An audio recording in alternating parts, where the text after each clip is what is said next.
Stuart Cameron talking rugby to the new Chief Executive of Scottish Rugby, and that's Mark Dodson. Mark, welcome to the programme. Well, thank you.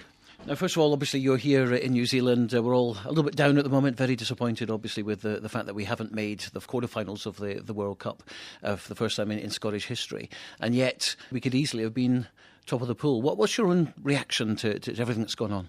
I think we're obviously disappointed and frustrated about the result against England, but I think we have to put it into context. We're a growing group of players here.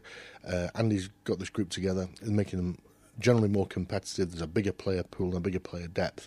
And although it would have been fantastic to get through to the quarterfinals and go on from there, the issues that we want to address in the game going forward are still going to be there regardless.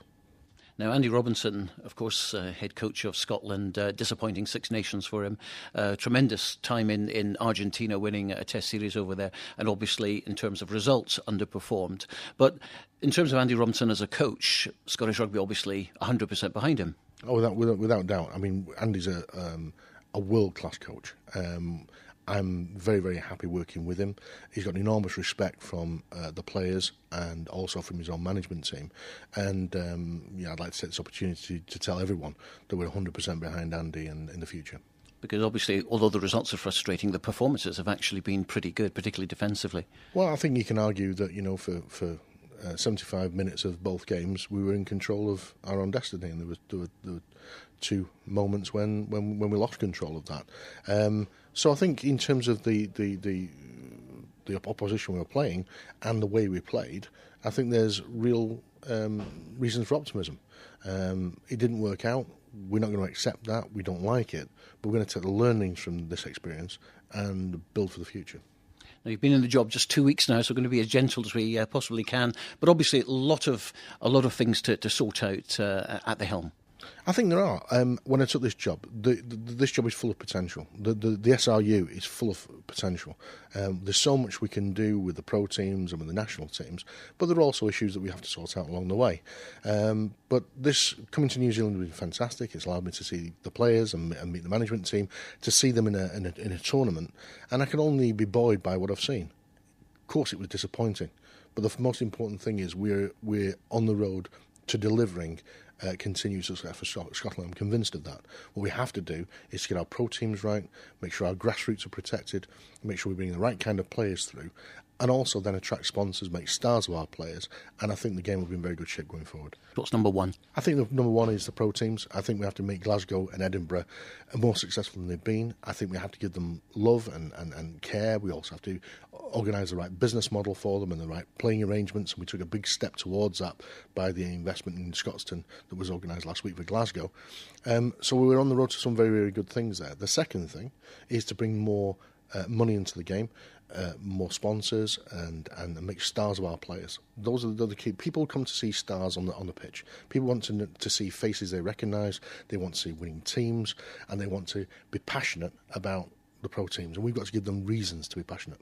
We'll have a look at sponsorship in more detail in a minute, but let's go back to Glasgow and Edinburgh, the pro teams, and Edinburgh in particular, I think, because obviously Murrayfield keeps coming up time and time again, 67,500 venue, 2,000 or 3,000 people inside, not ideal. No, it's not ideal, and I think we all recognise that. The issue and the challenge is to try and find somewhere else that's suitable and affordable and in the right location. And we're looking at that as we speak, because we understand that 67,000 seats and 2,000 supporters is not exactly the ideal combination. But there's a lot of work being done, and we are actively trying to find a solution. Is it definitely going to be in Edinburgh, the stadium? Because, just because the team's called Edinburgh, that could always change. There are suitable venues outside. I know people can do the places in the borders, and there are places elsewhere that we could look at. I think we're going to look at all the options. We're going to weigh up just exactly what's out there, what kind of facility we could create. Everything. There's nothing that's off the table. But what we have to do is come up with a solution that is viable and a solution that we stick to. Putting my Borders hat on now at the moment, obviously I'm looking at Netherdale, which was home of the Border Reivers, so professional rugby has been at Netherdale for a long, long time. Ideal size as well, 6,000. What do you think the chances are of that actually happening with professional rugby coming back to the Borders? Well, I think that's not something we're looking at the moment, but where Edinburgh play is something we are looking at the moment. I think Edinburgh has got an enormous city to to generate support from. It's a major centre. It's a capital of the nation. We have to make it successful in Edinburgh. I think there's no question there. Well, one big concern, I think, looking at the team that we put out against Georgia, was when it was originally selected, we had 4 home-based players in that team, which I believe is an all-time low. And you're obviously on record as saying you want to see stars or make stars out of Scottish rugby players, which is a very positive thing, of course. But a lot of them are playing outside of Scotland even, and in the English Premiership. What do you do about that? Well, I think the first thing is we have to fight to keep the players that we want to keep, the real players that we believe should be in our 2 domestic teams. We have to fight to keep them there. We have to make sure that we attract the right sponsors that allow us to keep those players inside of Scotland. Any players that are outside of Scotland that we feel we can bring back to the game, we're also going to look at that too. But the most important thing is let's not lose the players in the first place. There is a talk, obviously, of the likes of John Barclay and Richie Gray. Because of their high profile now, they're will get tempting offers from the likes of France, where there's a lot of money in there. How do you actually compete with something like that? Because it's not obviously just the financial thing. You've got to, as you say, build on their image, really. That's right. And I think, these guys are going to be attracted to clubs all over Europe. What we have to do is to make our own proposition here as attractive for them. And I think the thing is we have to let them know we care about them. We let them know there's going to be an opportunity to succeed here. They can win silverware, but more importantly, they can improve as players. Added to that is the whole image of being an icon in Scotland and get behind these guys to become that. And we're going to work very, very hard to keep our best players. Under my administration, we will try not to lose anybody that we want to keep. Richie Gray, of course, he has become a bit of an icon with the kids. And, of course, this is another opportunity as well, getting into the schools with the Scottish players, the Glasgow players, the Edinburgh players, the community side of it. Absolutely. I mean, the idea that kids are looking up to Richie in more than one way, just the fact that he's 6'9", but he's a role model and somebody we want to be, has got to be exactly the kind of sort of excitement around the brand of Richie that we're trying to create. And we're going to work very, very hard with Richie and Richie's people to try and make that happen.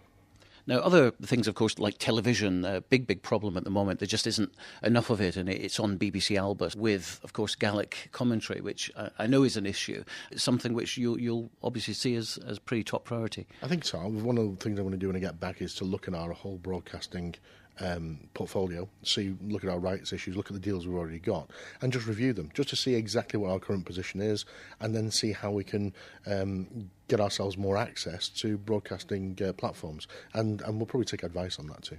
Because it is a big problem as well, seeing all the football coverage that's there, and certainly the editorial, the newspapers as well. There's pages and pages of football, even down to Division 3, which only attracts about 300 people, and yet they're still getting more column inches than Scottish rugby. That's true, and Scottish football is a big problem, and has been historically for rugby. But it's up to us to make ourselves that kind of proposition that they can't afford not to cover. And we have to work very hard with the colleagues at Murrayfield to make that happen. And I'm convinced that there are ways in which we can build the right kind of player base who are famous, we can create stars from it, get our teams winning, get our national team winning, and I think everything else will follow. But we are very, very conscious of the fact that we have to elbow our way into the sports pages, and not only that, into the feature and editorial pages in the right way as well. There's been some big investment in Scottish rugby in the past. People like BT, of course, blue chip companies that are now no longer supporting Scottish rugby in a big way. How do we tackle that problem, trying to get these people back into investing in Scottish rugby? Well, I think the first thing we have to do is let everybody know, and it's great to have this opportunity to say that, Scottish rugby is open for business. And with previous sponsors and current sponsors and future sponsors, anybody that wants to be associated with the great brand values of this game, we want to go and talk to. We are very, very happy to be associated with the right kind of companies, the blue chip international companies, but we're also very happy to be associated with local companies around Glasgow and around Edinburgh. And we will make ourselves as sponsor friendly as we possibly can be, because when we get this proposition right, when we get this game right, people are going to want to be associated with it, and I want people to be involved at the grassroots of this with us and walk through this journey as we get to competition silverware and tournament success. Well, you're certainly a man who's looking forward to a big challenge here with Scottish rugby, and I can tell that you're really going to give it 100%. Absolutely. The most important thing is we've got some fantastic people inside of Scottish rugby, real talent on the pitch, real talent behind the scenes, and we're going to be working 100%, 7 days a week, 52 weeks a year to make this happen. Well, we'll certainly be holding you to task on that one. Just give us one thing that you're going to do, which is your first achievement that you're going to deliver. Difficult to say, but without being a hostage to fortune, I want to go to the pro clubs, find out exactly which business model works for them, explain, what we want from the clubs, tell these clubs that they're loved, explain that Murrayfield are going to put them at the heart of what we do, and make sure that the supporters, both in Glasgow and Edinburgh, and hopefully in Glasgow they've seen with the investment in Scotstown that we mean business, that we're going to put them at the heart of what we do. Well, we look forward to talking to you for a long time to come. Thanks so much indeed. Thanks very much. Cheers.